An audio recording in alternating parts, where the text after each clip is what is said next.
Hola chicos, ¿cómo están? Hoy vamos a hablar del análisis de orina y de cada uno de los parámetros que forman parte de este estudio y junto con la urea y la creatinina se denominan pruebas de funcionalidad renal. Recordemos que el sistema urinario está formado por riñón, uréteres, vejiga y uretra y que la forma del riñón varía según las especies. Acá podemos observar que en el bovino el riñón es polilobulado y en el equino uno de los riñones presenta forma de corazón. Con respecto a las funciones que el riñón realiza, nosotros podemos decir que una de ellas es regular el equilibrio ácido-básico, también mantener la presión osmótica de los líquidos del organismo y básicamente eliminar los desperdicios del organismo y sustancias tóxicas. Bien, la orina entonces es el resultado final de un proceso fisiológico, bioquímico y hormonal muy bien controlado por la unidad funcional renal que es la nefrona. Como podemos ver en esta imagen, está formado por el corpúsculo de Malpighi que contiene los glomérulos y a la cápsula de Bowman. Se continúa por el tubo contorneado proximal, asa de Henle descendente y ascendente, tubo contorneado distal que termina en el tubo colector. Es muy importante conocer un poquito de la ultraestructura del corpúsculo de Malpighi debido que en este lugar se produce la ultrafiltración de la sangre que ingresa por la arteriola aferente y sabemos que se ramifica en una cantidad de ovillos de capilares de tipo fenestrado, saliendo la misma por la arteriola eferente. La cápsula de Bowman está formada por una hoja parietal, que es un epitelio pavimentoso simple, apoyado sobre una membrana basal y sobre células, fibras reticulares, mientras que la hoja visceral se adhiere a los capilares, diferenciándose en cuerpos, con estos cuerpos celulares. Estos son células llamadas podocitos, que emiten una serie de prolongaciones primarias y secundarias, de tal manera que se interdigitan, dejando espacios entre ellos, que se denominan hendiduras de filtración. Los capilares glomerulares, como dijimos recién, son de tipo fenestrado, y existe entonces una membrana basal entre las células endoteliales fenestradas y los podocitos que revisten la superficie de los capilares. También en la arteriola aferente se encuentran las células yuxtaglomerulares y en el túbulo distal, que se encuentra generalmente muy cerca de los glomérulos de su nefrón, entre la arteriola aferente y eferente, hay una diferenciación de células que reciben el nombre de mácula densa. Tanto las células yuxtaglomerulares como la mácula densa constituyen el aparato yuxtaglomerular.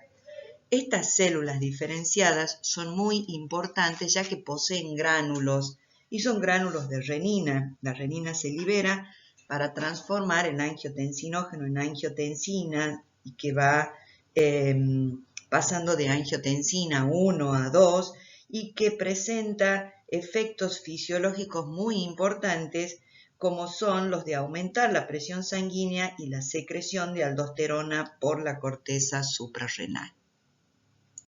En esta diapositiva podemos ver cómo se produce en realidad la filtración a nivel del glomérulo. La sangre ingresa por la arteriola aferente y se produce el ultrafiltrado debido a que la presión hidrostática generada por el plasma es mucho mayor que la presión oncótica ejercida por las proteínas del plasma y por la presión hidrostática de la cápsula de Bowman.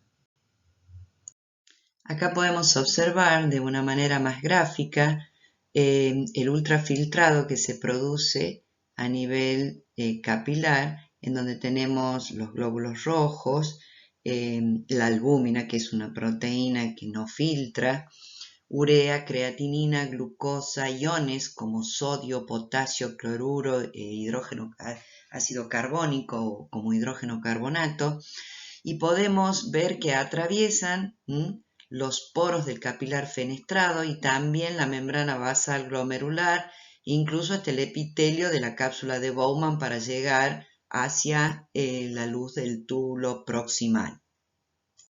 Una vez realizada la filtración a nivel del glomérulo, el túbulo proximal recibe un ultrafiltrado en donde pueden encontrarse proteínas, que son proteínas de bajo peso molecular que han podido atravesar los capilares fenestrados, glucosa, urea, iones del tipo sodio, potasio cloruro y ácido carbónico.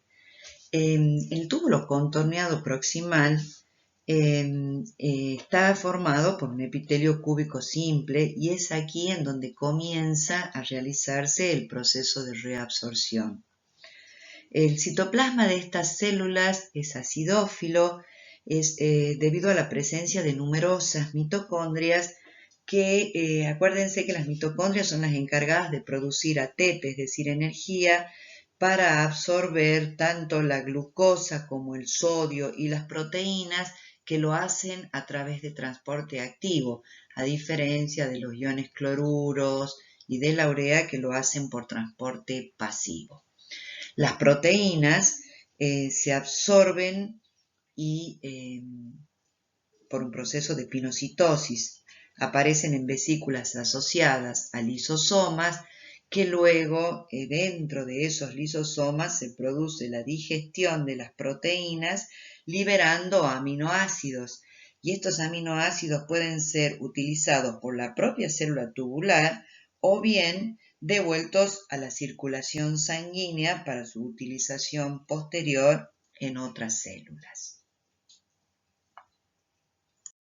En esta imagen tenemos una representación esquemática del mecanismo pasivo de concentración urinaria. Así podemos decir que del 60 al 80% de la reabsorción de agua se realiza en el túbulo contorneado proximal, secundariamente a la absorción de solutos. En el asa de Henle descendente, la alta concentración de solutos en el intersticio extrae agua por un mecanismo osmótico. Lo que ocurre es que aumenta la concentración de cloruro de sodio aumentando la osmolalidad, mientras que en el asa de Henle ascendente hay un impedimento hacia la absorción de agua, mientras lo que sí se permite es la permeabilidad por un proceso de difusión pasiva tanto de iones sodio como de iones cloruro y también por un transporte activo. El agua es reabsorbida a nivel de túbulo distal y túbulo colector por acción de la antidiurética y la urea también es reabsorbida por acción de esta hormona. En esta diapositiva se encuentra la explicación que les acabo de dar del mecanismo pasivo de concentración urinaria.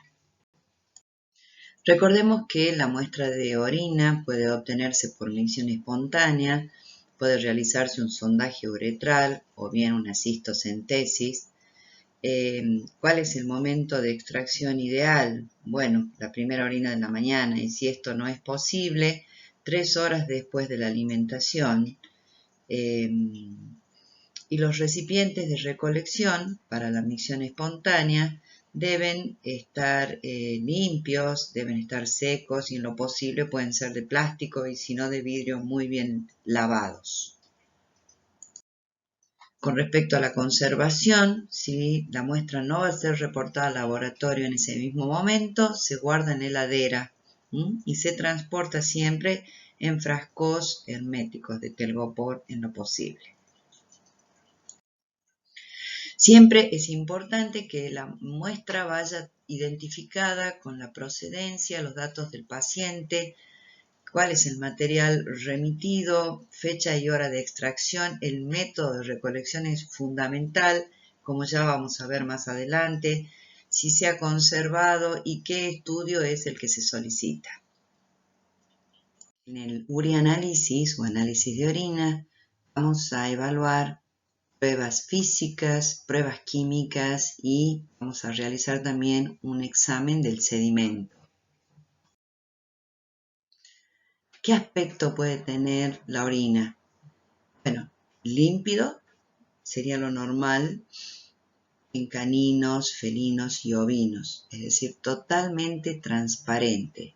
Mientras que en los equinos, por ejemplo, el aspecto de la orina es turbio, naturalmente es turbio, y puede ser por la presencia de mocos o cristales del tipo de carbonatos de calcio. Generalmente la orina turbia se presenta cuando hay concentración, hay un aumento de concentración de células, bacterias, cristales o mocos. Con respecto al color, el color normal, como podemos decir entre comillas acá, como se puede observar en la imagen de la derecha, es amarillo ámbar o bien ámbar, que es normal en caninos, mientras que un poco más oscura se encuentra la orina en animales que son herbívoros. Acá podemos ver alteraciones en el color. Acá tenemos en esta imagen variaciones del color que se pueden dar en una muestra de orina. Pueden ser amarillo anaranjado, amarronado, rojizo, rojo, según presente la orina, mioglobinuria, hematuria, hemoglobinuria. También puede presentar un color amarillo anaranjado en el caso de la presencia de pigmentos biliares e incluso hasta amarillo amarronado, en el caso de bilirrubina. Y también pueden presentarse en algunos casos otros colores como el verdoso o azulado. Generalmente esto ocurre cuando los animales están bajo alguna medicación que provoca este color.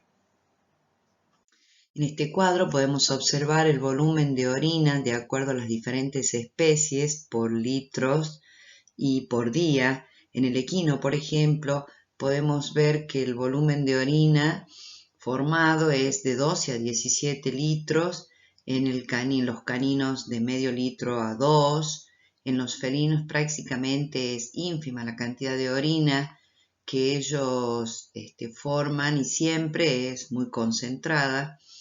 En los bovinos de 8 a 22 litros, en los cerdos de 2 a 6 y en los ovinos y caprinos eliminan de medio litro a 2 litros por día. Con respecto a la densidad, esta es una de las pruebas más importantes para determinar el funcionamiento del riñón. ¿Cómo se define la densidad? Recuerden que densidad es la relación entre la masa y el volumen, entre la masa de la solución a estudiar y la masa de un volumen igual de agua. Se determina el grado de concentración de la orina con esta prueba y por lo tanto, en función de esto se evalúa la función de los túbulos renales, ¿sí? Se dice que hay una falla renal o bien una insuficiencia renal cuando el riñón pierde la capacidad de concentrar la orina. Sin embargo, se debe tener mucha precaución en su interpretación debido al importante rol que juega el riñón en el control del balance hídrico.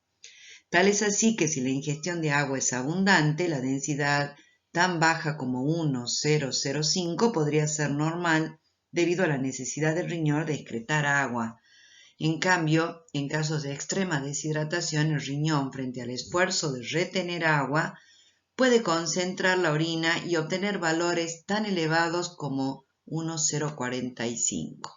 En este cuadro podemos observar las densidades de las diferentes especies. Así, por ejemplo, en el equino podemos ver que los valores de referencia van desde 1,020 a 1,050, en el canino de 1,030 a 1,035, en fin, varían de 1,010 a 1,050. Recordemos que cuando la densidad está aumentada, generalmente se va a dar cuando hay una disminución del volumen de orina. Esto se llama oliguria. Siempre que la densidad está aumentada, hay oliguria, es decir, hay un menor volumen de orina eliminado por el animal. ¿En qué caso se va a dar? Y bueno, cuando hay una disminución en la ingesta de líquidos, cuando hay una disminución del volumen minuto, en las deshidrataciones, cuando hay fiebre, edemas o exudados por quemaduras o en el shock hipovolémico. Es importante que recordemos que la capacidad de concentrar de la orina está dada por la respuesta, en principio por la cantidad de antidiurética. En segundo lugar, por la respuesta de los túbulos renales y colectores frente a esta hormona antidiurética y por último, por el grado de hipertonicidad medular que está dado básicamente por la urea y los iones como cloruros y sodio. La densidad disminuida siempre está relacionada con una poliuria, es decir, con un aumento del volumen de orina que se elimina, y esto generalmente se da cuando el animal está expuesto a la influencia de diuréticos, cuando hay una sobrehidratación por administración de líquidos, cuando hay una administración de corticoides o se produce una falla renal, sabemos que hay una diuresis osmótica por lavado medular, en la falla hepática por disminución de la producción de urea. Recordemos que la cantidad de urea en los intersticios medulares y en consecuencia en la orina varía con la cantidad de urea filtrada y esta a su vez varía con la ingestión de proteínas en la dieta. Por lo tanto, una alimentación abundante en proteínas aumenta la capacidad del riñón para concentrar. Por lo tanto, una disminución en la producción de urea aumenta la eliminación de agua. Con respecto a la diabetes mellitus, sabemos que hay poliuria. En la diabetes insípida se produce una deficiencia de la hormona antidiurética. En la diabetes insípida nefrogénica, el que está afectado es el túbulo, por lo tanto se produce una refracción a esta hormona antidiurética. En los casos de piómetras se produce un efecto endotóxico sobre los túbulos. En el síndrome de Fanconi hay una diuresis osmótica, pero porque hay una alteración en la reabsorción de solutos a nivel de túbulos proximales, es decir, se altera la absorción de todos los solutos, glucosas, proteínas, aminoácidos, iones, etc. Mientras que en la glucosuria renal primaria lo que se afecta básicamente es el transporte de glucosa en el túbulo proximal. Y con respecto a las pielonefritis, esta es un proceso inflamatorio de la pelvis renal y del parénquima renal, muy frecuente en animales, más en perros que en gatos y sobre todo en hembras, por la mayor posibilidad de enfermedades ascendentes. El pH se define como el logaritmo negativo de la concentración protón y indica una reacción ácida, neutra o alcalina en la orina.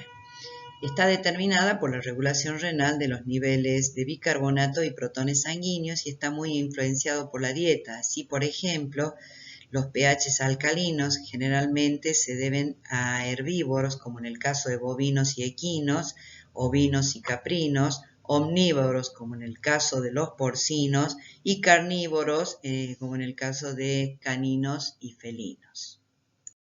Cuando el pH está disminuido, hablamos de una aciduria, generalmente se va a dar, como decíamos recién, en especies carnívoras, cuando hay un ayuno prolongado o en casos de anorexia, cuando hay fiebre, en las acidosis metabólicas y respiratorias, cuando hay ejercicio muscular prolongado, mientras que un pH aumentado, una alcalinuria, estaría dado en especies, en la orina de especies herbívoras, cuando hay infecciones urinarias o bien en las alcalosis metabólicas o respiratorias.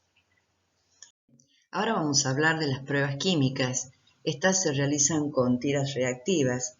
Y bueno, ¿qué podemos decir de las tiras reactivas? Y bueno, que es un instrumento de diagnóstico básico que tiene por finalidad detectar algunos cambios patológicos que pueden aparecer en la orina de un paciente. Es un método rápido y simple para llevar a cabo el análisis de orina. Las tiras reactivas son tiras de plástico que poseen unas almohadillas, no sé si pueden ver en la diapositiva, que están impregnadas de una sustancia química o de sustancias químicas que reaccionan con los compuestos presentes en la orina, produciendo así un color característico, y así se pueden hacer varias determinaciones simultáneamente. De hecho, la tira reactiva se introduce en una muestra de orina que se coloca en un tubo cónico de vidrio, se deja unos 10 segundos, luego se levanta un poquito para escurrir el exceso de orina y luego se coloca la tira reactiva comparando con esta escala de concentraciones de acuerdo al color que presente la muestra. Entonces así podemos ver, por ejemplo, que en el primer caso se puede dosar glucosa, bilirrubina, cuerpos cetónicos, también la densidad, de acuerdo al color que presente la muestra, sangre, pH, proteínas, urobilinógenos, nitritos y leucocitos. Esta escala se encuentra siempre en la parte de afuera de los tubos a donde se colocan las tiras reactivas. Una vez obtenidos los resultados de las tiras reactivas, en cuanto a proteínas, glucosa, cuerpos cetónicos, sangre oculta, pigmentos biliares, urobilinógenos y nitritos, vamos a analizar cuáles serían las situaciones por las que cada uno de ellos estaría presente en la orina. En realidad es mínima la cantidad de proteínas que se filtra, pero que se reabsorben en los túbulos. No es normal que existan proteínas en orina. Puede encontrarse una pequeña cantidad de proteínas que se pueden considerar fisiológicas en el estro, en momentos del parto, cuando hay estrés, cuando hay ejercicio intenso. Y en este caso las proteínas siempre se analizan en conjunto con la densidad y el sedimento urinario. Desde un punto de vista didáctico, la presencia de proteínas en orina se clasifica como proteinuria prerrenal, renal y postrenal. Así podemos decir que, por ejemplo, la proteinuria prerrenal sería la proteína de Beth-Jones. Yo no sé si ustedes se acuerdan cuando hablamos del mieloma múltiple, que es un tumor de células plasmáticas. Ese tumor produce cantidades de inmunoglobulinas de cadenas livianas que filtran a través del glomérulo y que se eliminan en orina, pero no son detectadas estas proteinurias por las tiras reactivas. Hay que usar otro método, obviamente cuando ya la clínica, cuando ya se ha diagnosticado esta patología, se determina en orina utilizando otras técnicas, mientras que la presencia de hemoglobina en orina y mioglobina sí pueden ser dosadas por las tiras reactivas. Las proteinurias de origen renal pueden deberse a patologías glomerulares o bien a una patología tubular. La permeabilidad glomerular generalmente se ve afectada en casos de glomerulonefritis o amiloidosis renal. De los glomérulos enfermos se puede filtrar albúminas y antitrombina 3 y la pérdida de antitrombina por orina es sumamente peligroso debido a que se pueden producir trombos obviamente en el organismo del paciente. Y con respecto a las patologías tubulares, estas patologías son una consecuencia del deterioro de células epiteliales y que pierden la capacidad de la reabsorción y también de catabolizar las proteínas presentes en el ultrafiltrado glomerular. Y así se produce la pérdida de proteínas como alfa-1 y alfa-2 microglobulinas, que son pequeñas proteínas, y lisocimas.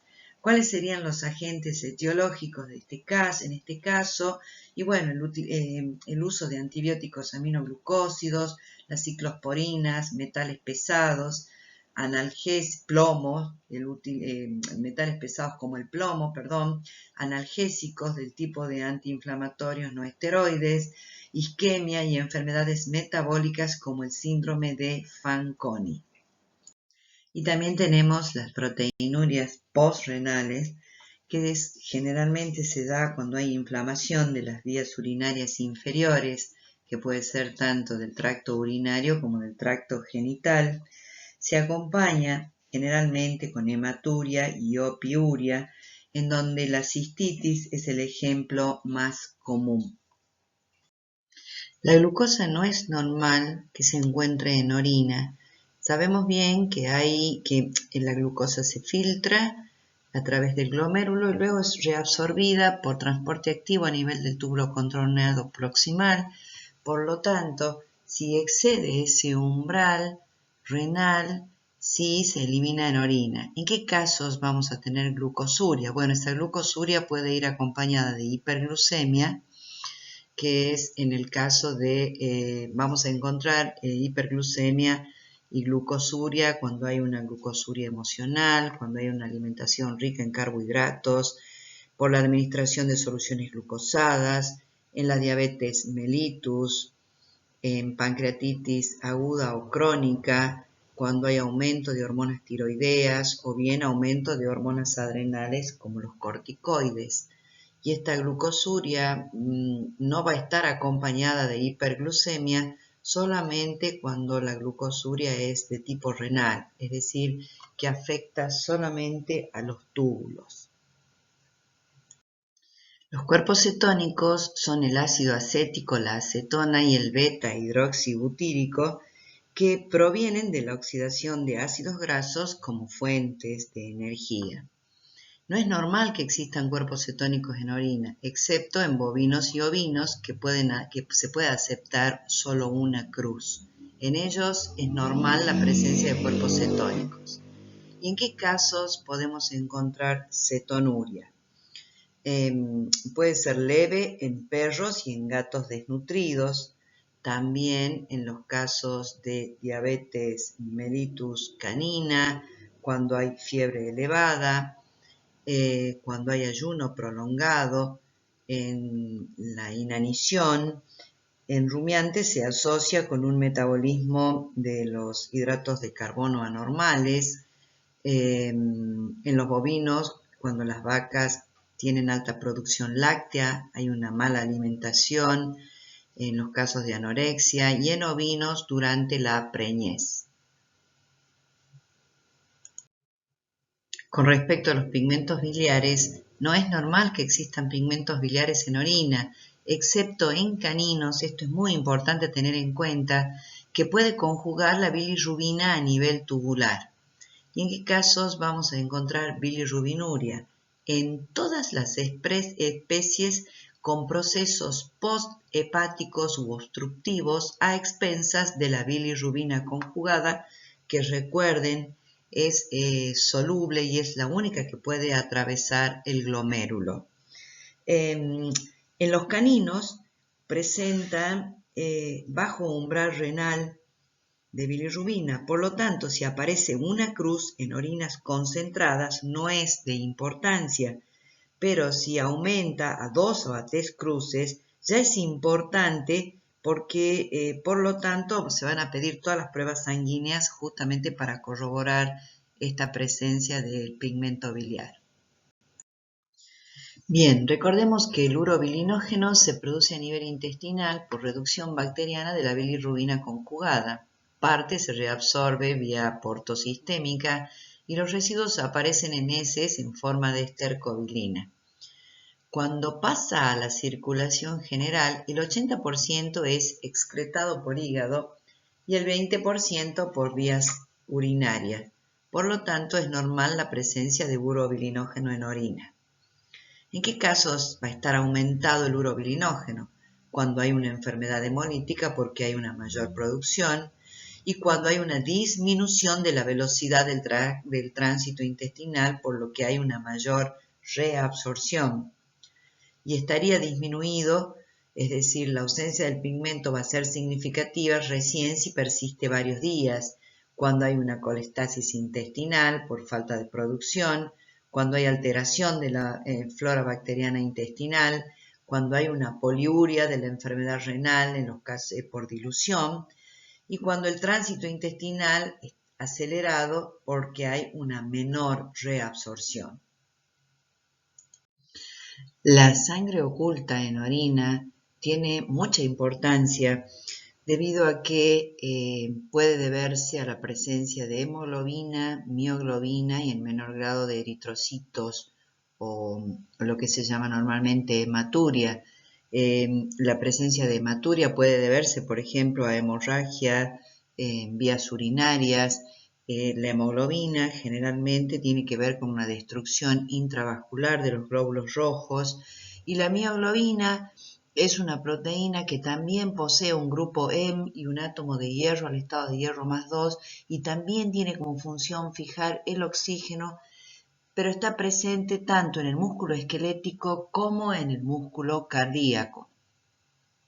Normalmente la reacción de sangre oculta debe ser negativa, obviamente, no debe haber sangre en orina.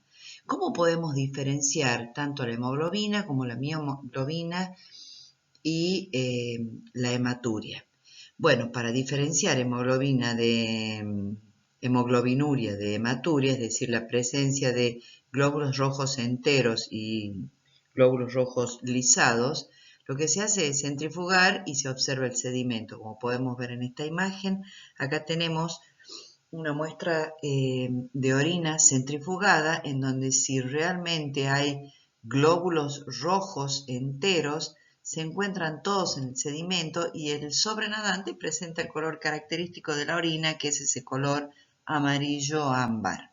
Mientras que si al centrifugarse queda un sedimento, pero todo el sobrenadante sigue rojo, habla de la presencia de hemoglobinuria. Ahora bien, también podría ser mioglobinuria.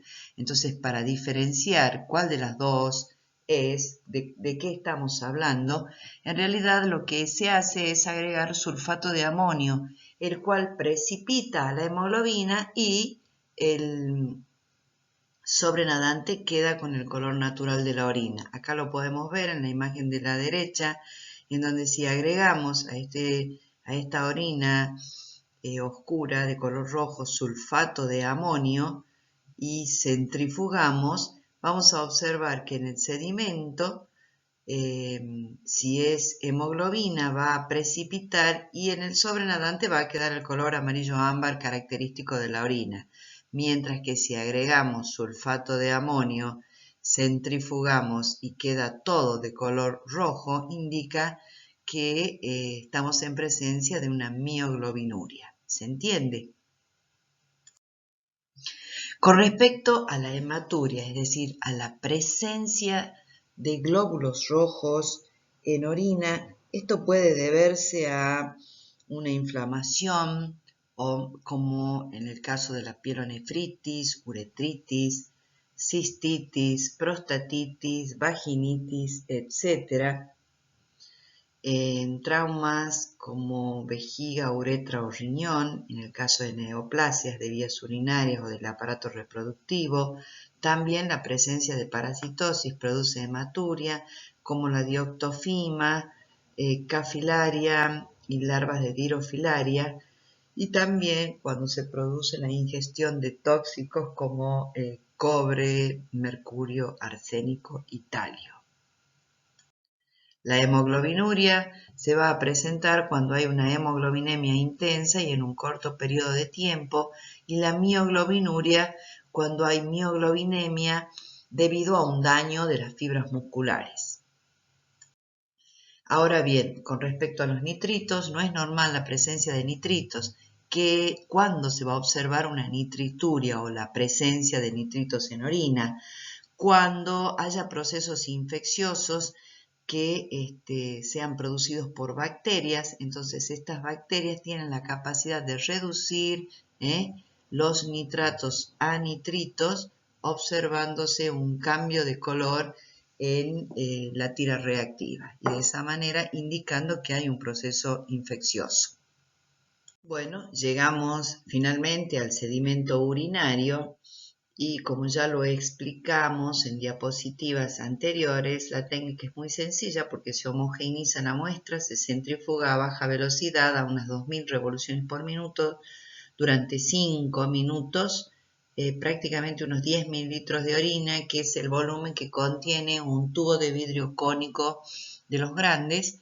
Se deja unas gotitas del sobrenadante para resuspender el sedimento, que luego se saca con una micropipeta, se coloca en un portaobjetos, se coloca un cubreobjetos sobre la misma gota y se observa al microscopio.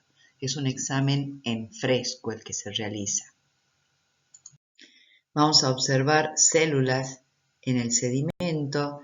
Tenemos células epiteliales que son células escamosas o descamativas, generalmente de vías urinarias bajas, de uretra, en vejiga y vagina, que son células grandes de contorno irregular y núcleo pequeño y redondo. Y también tenemos las células transicionales y renales, que son las células de los túbulos, que son pequeñas, poliédricas o redondas. Además, por supuesto, hay células neoplásicas también. Las células hemáticas, como los leucocitos, piocitos, que es un agregado de leucocitos, y los eritrocitos, y también podemos observar espermatozoides. Y ahora vamos a hablar de los cilindros que se forman en el asa de Henle, en el túbulo contorneado distal y en el túbulo colector,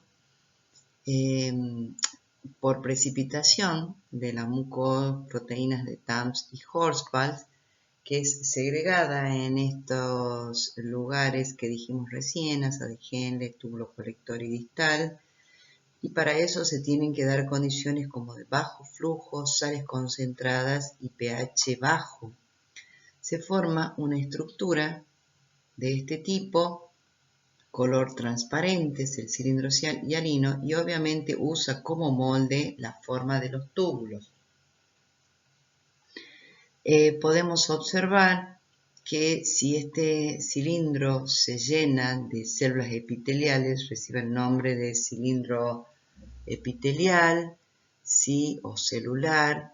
También se puede llenar de glóbulos rojos, de glóbulos blancos, y va evolucionando provocando una degeneración celular y va pasando a cilindro granular serio, cilindro granular fino y por último a cilindro ceroso.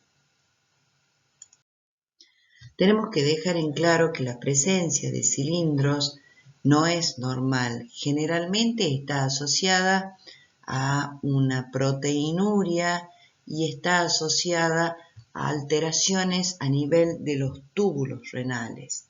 Cuando nosotros observamos la presencia de cilindros hialinos, salvo que ellos se encuentren en una relación de 1 por campo, que puede generalmente aparecer en los casos de estrés, de ejercicio intenso, etcétera, que puede ser fisiológico.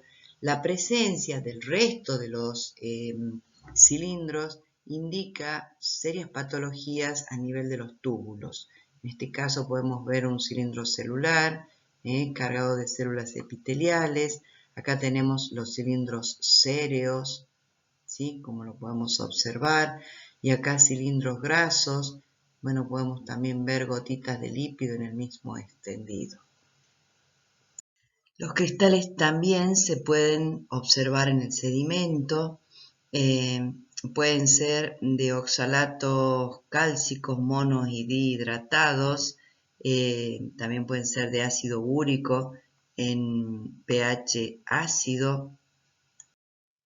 También tenemos los famosos cristales de estruvita, que son fosfatos amónico-magnésicos o fosfatos triples, carbonato de calcio, urato amónico, todos en un medio básico o pH alcalino. Cristales de ácido hipúrico, de bilirrubina, fosfocarbonatos y fosfato de calcio. en medios ácidos y en medios básicos, los dos últimos, pero la importancia básicamente de la presencia de cristales en orina tiene que ver con la presencia de hematuria, hemoglobinuria, con la presencia de leucocitos y piocitos en el sedimento, con la presencia de proteínas también en orina. Si no, no tienen ningún valor diagnóstico debido a que pueden deberse a la alimentación. Y también es importantísimo tener en cuenta la refrigeración de la orina, porque en la mayoría de las veces aparecen cristales en muestras de orina y solamente eso es lo único que se observa en el sedimento, y que tiene que ver justamente con la precipitación de estos cristales debido a las bajas temperaturas, pero que no hay ningún otro elemento que pueda dar a pensar en la presencia de cálculos renales o bien ureterales, etc. Y también se pueden observar, por supuesto, uratos amorfos, sulfamidas, cristales de tirosina, cristales de leucina en medios ácidos. Y por último, también podemos encontrar otros agentes infecciosos en el sedimento urinario, como bacterias, hongos, huevos de parásitos, microfilarias. También podemos encontrar fibras, granos de almidón. De hecho, ustedes se dan cuenta la cantidad de elementos que podemos encontrar en el sedimento urinario, además de todas las pruebas químicas y físicas, de tal manera que nos va a orientar bastante con respecto al diagnóstico que nosotros estamos sospechando de este paciente. Bueno, ahora vamos a hablar de la urea y creatinina, que son sustancias que se dosan en sangre y que junto con el análisis de orina también se utilizan como marcadores de alteraciones a nivel renal. Recuerden ustedes que la urea es una sustancia que se sintetiza en el hígado a partir del amonio derivado de proteínas que se absorben por el tracto gastrointestinal o que se producen por el catabolismo proteico del organismo. Se excreta a nivel renal filtrándose en el glomérulo y luego se reabsorbe a nivel de los túbulos, ¿se acuerdan? Esta reabsorción se produce de manera pasiva y está relacionada de forma inversa con el flujo de orina a nivel tubular. Todo esto ya lo vimos, pero igualmente es importante que lo recuerden. Condiciones de flujo alto hacen que se reabsorba poca urea y se producen descensos de la urea en el plasma. Y en casos de descenso del flujo de orina, como puede ocurrir en una deshidratación, se reabsorbe mucha urea y se producen aumentos en el plasma. Con respecto a la creatinina, sabemos que es un compuesto orgánico generado a partir de la degradación de la creatina, que es un nutriente útil para los músculos. Se trata de un producto de desecho del metabolismo normal de los músculos que habitualmente produce el cuerpo en una tasa muy constante.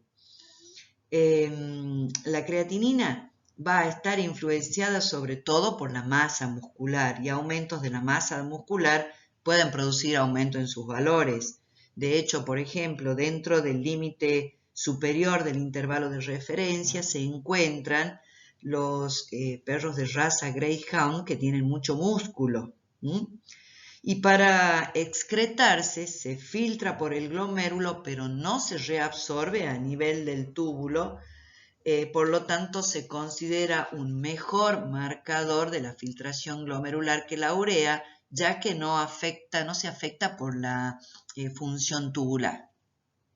Ahora bien, podemos observar que hay un aumento de urea con un valor de creatinina normal cuando hay aumento de proteínas en los casos de hemorragia intestinal que permiten que se absorban proteínas de la sangre o cuando hay un aumento del catabolismo proteico por infecciones, fiebre, ejercicio prolongado, por la administración de glucocorticoides que pueden ser endógenos o exógenos, y la densidad permanece normal.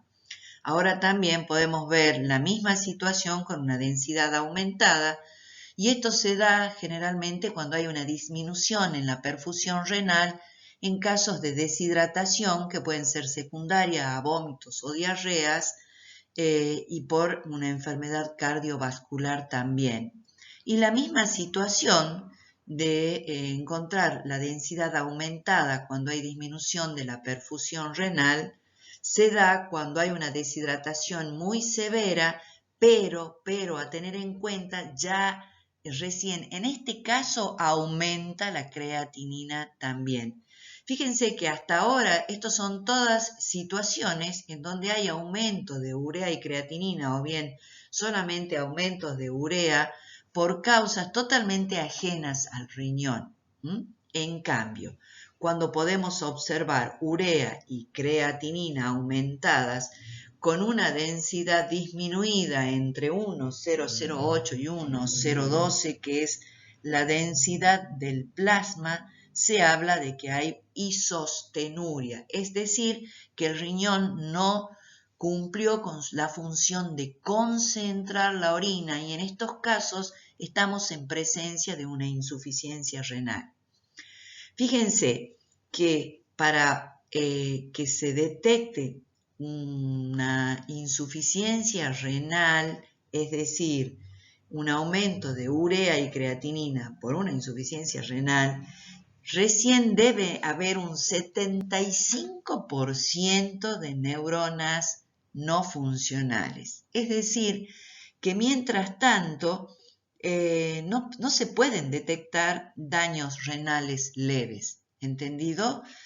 Y bueno, las causas de esta insuficiencia renal pueden ser por inflamación, amiloidosis, necrosis tubular o neoplasias, en definitiva cualquier cosa que altere la función del riñón. Y postrenales por causas obstructivas que impiden el flujo de orina. La magnitud del aumento de la creatinina se asocia directamente con un peor pronóstico, tanto en la insuficiencia renal aguda como en la crónica. También podemos encontrar descensos de urea y creatinina que no están en este cuadro, que van a indicar un aumento de la filtración glomerular y se da en procesos que cursan con poliuria. También puede haber una disminución de la urea en casos de insuficiencia hepática o de Shunt que impide su síntesis a partir del amonio. Y en casos de dietas bajas en proteínas. También puede haber una disminución de la creatinina en casos de pérdida de masa muscular muy severa. La urea y la creatinina no se interpretan solas, sino que siempre se debe considerar al menos la densidad de la orina para la interpretación. Podemos decir que la densidad determina el grado de concentración de la orina y por lo tanto va a evaluar la función de los túbulos renales, la actividad de la hormona antidiurética y los niveles de sodio y urea peritubulares. Vamos a ver que se va a alterar esta densidad produciéndose una isostenuria cuando el 66%, es decir, las 2/3 partes de las nefronas no son funcionales. Por lo tanto, cambia antes que la urea y la creatinina, que aumentan su concentración cuando el 75%, es decir, las 3/4 partes de las nefronas están afectadas, y se considera como un indicador más sensible y temprano de la alteración renal. Acá podemos observar en este cuadro, en especies como perro y gato, los valores normales de densidades, y vemos que cuando hay una insuficiencia renal, es decir, cuando hay una orina isostenúrica, que va de 1,008 a 1,012, como recién lo dijimos, es la densidad del filtrado glomerular, es el filtrado inicial de la sangre que realiza el glomérulo para empezar a formar la orina, y estos valores corresponden a una isostenuria, ya que son iguales a los del plasma. Mientras que cuando hablamos de un cuadro de deshidratación, hablamos de una hiperestenuria marcada. Indica que el túbulo concentra de más para recuperar el agua debido a un estado de deshidratación. Ahora, hay casos en donde la densidad se encuentra por debajo de 1,008 y estas alteraciones son las que causan lavado medular. Las principales causas de hipostenuria pueden ser alteraciones de la hormona antidiurética, porque no se sintetice, porque se inhibe o se antagoniza con casos de hipercalcemia, cuando hay aumentos de corticoides opiómetra, por descensos de urea a nivel peritubular, por ejemplo en la insuficiencia hepática, como lo dijimos recién, por descenso de sodio a nivel peritubular en el hipoadrenocorticismo, por sobrecarga orgánica de fluidos, cuando hay una fluidoterapia excesiva, como se puede apreciar por las causas anteriores, esta producción de orina muy diluida generalmente se da por causas primarias que son ajenas al riñón y por lo tanto no indican una insuficiencia renal, ya que los túbulos funcionan adecuadamente. Hay que tener en cuenta que la densidad de la orina puede aumentar de forma falsa también cuando hay cantidades altas de albúmina, glucosa o lípidos, y habrá que comprobar siempre la presencia de estos compuestos en orina antes de interpretarla. Bueno, podemos hablar de falla renal o insuficiencia renal cuando el riñón no es capaz de concentrar o diluir la orina o de eliminar los productos del metabolismo, produciéndose una azotemia, que está relacionada con los incrementos de urea y creatinina en sangre. El manejo del paciente con fallo renal incluye intentar restablecer la producción de orina y el tratamiento de la causa. La insuficiencia renal aguda puede ser primaria por causas que afectan primariamente al riñón o secundaria por causas prerrenales o postrenales. Muchos problemas pueden confundirse o predisponer a una insuficiencia renal aguda, por ello es muy aconsejable tomar una historia completa, llevar a cabo un examen físico completo y obtener resultados analíticos tanto para el sistema urinario como generales. La insuficiencia renal aguda aparece repentinamente y puede ser causada por la ingestión de un veneno como anticongelante, por ejemplo, o un medicamento destinado para los seres humanos, una infección bacteriana aguda, por deshidratación, porque por lo general, debido a que el perro no tiene acceso fácil a agua potable, puede provocarse este tipo de situaciones. También una disminución del flujo de sangre en los riñones, en un procedimiento quirúrgico o como resultado de una insolación o por enfermedad cardíaca, o bien por una obstrucción urinaria. Por todas estas situaciones puede darse una insuficiencia renal aguda. En cambio, la crónica ya es un proceso mucho más lento que se desarrolla durante meses o incluso años, es más común en los perros de edad avanzada. La insuficiencia renal aguda puede revertirse en algunos casos, en otros puede convertirse en crónica. Desafortunadamente, la mayoría de los casos de la enfermedad renal crónica es irreversible. En este cuadrito podemos observar diferencias entre la insuficiencia renal aguda y crónica, por ejemplo, con respecto a la duración. La primera se produce de manera espontánea, mientras que en la crónica esto viene de un historial de semanas o meses. En la insuficiencia renal aguda vamos a encontrar proteinurias, pero por un tiempo, por no más de 2 semanas, mientras que en la crónica continúa la presencia de proteínas en orina. En la aguda no hay anemias, mientras que en la insuficiencia renal crónica es una anemia normocítica, normocrómica por déficit de eritropoyetina. En la insuficiencia renal aguda, debido a que los receptores para la absorción de glucosa son muy sensibles, se alteran rápidamente en este tipo de patologías, por lo tanto se observa glucosa en orina y también la presencia de cilindros celulares o granulares es característico de esta patología. Bueno, llegamos hasta acá con la clase de orina. Espero que ustedes la estudien porque orina es un tema muy importante que integra absolutamente todos los temas que vamos viendo hasta ahora. Así que cualquier duda que tengan, nos mantenemos en contacto y ya les pongo la bibliografía que utilizamos para esta clase. Por supuesto, el Sermón Madrigal y el Meyer. Así que, por favor, lean, porque esto siempre los ayuda a ustedes a entender mucho mejor, entre la clase teórica y lo que ustedes puedan leer de los libros, van a aprender muchísimo más. Así que bueno, me despido, de todos modos siempre estamos en contacto. Hasta la próxima, chicos. Chao.